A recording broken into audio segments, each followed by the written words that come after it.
We got some new troubling numbers about exactly what happened to our kids and to our students during the pandemic. Let's go ahead and put this up on the screen from the Wall Street Journal. Math scores dropped in every state during the pandemic. Report card shows the largest education department analysis of test scores since COVID-19 pandemic began reveals sweeping declines.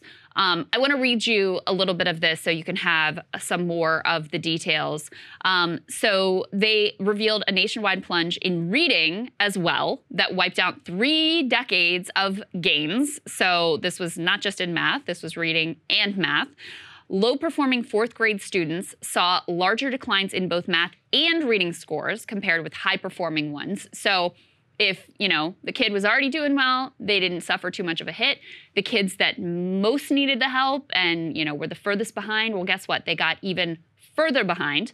They also found that Black and Hispanic students in the 4th grade saw larger score drops in math than white students. I have no doubt there is a massive class dimension to that. The kids who were the most vulnerable, who were in the most precarious situations, they are the ones that suffered the most. I was looking at some of these numbers. Interesting to note locally that DC, Virginia, and Maryland were among the worst in terms of the test score drops. And of course, the test results follow a period in which school districts wrestled with how quickly to resume in-person instruction during the pandemic. Scores fell across jurisdictions with differing policies for schooling in the pandemic. So this is part of what makes this really complicated.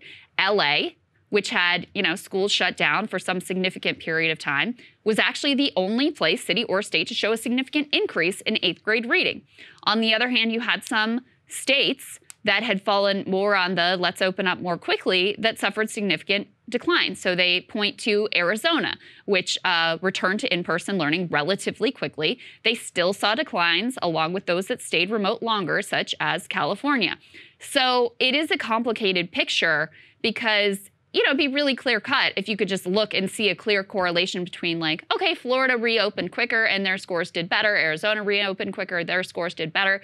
But it really was a nationwide phenomenon and hard to pinpoint exactly what the factors were that led to this decline.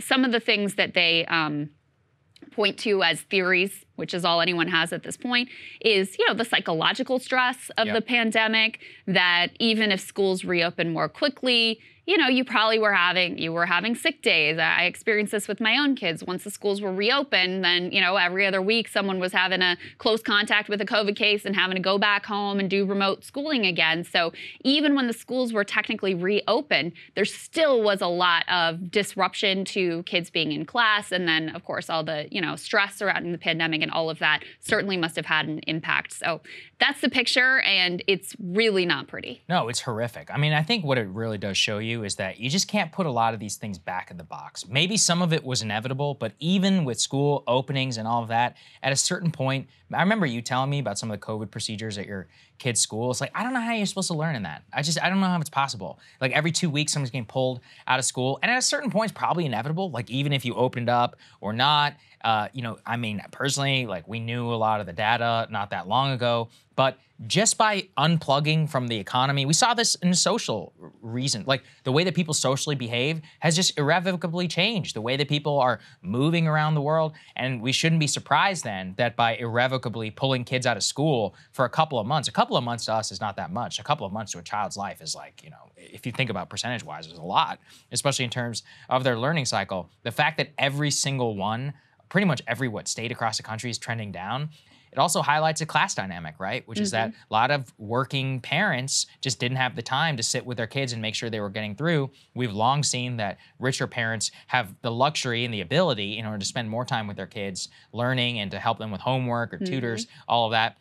Now the gap is only going to get even worse. That's really bad. Yeah, and you can see that, right, in the class data, which is that the richer households basically fine. The poorer households, of which public education is supposed to be the real backstop. It's supposed to give you something in order to be able to lift you up in equal opportunity.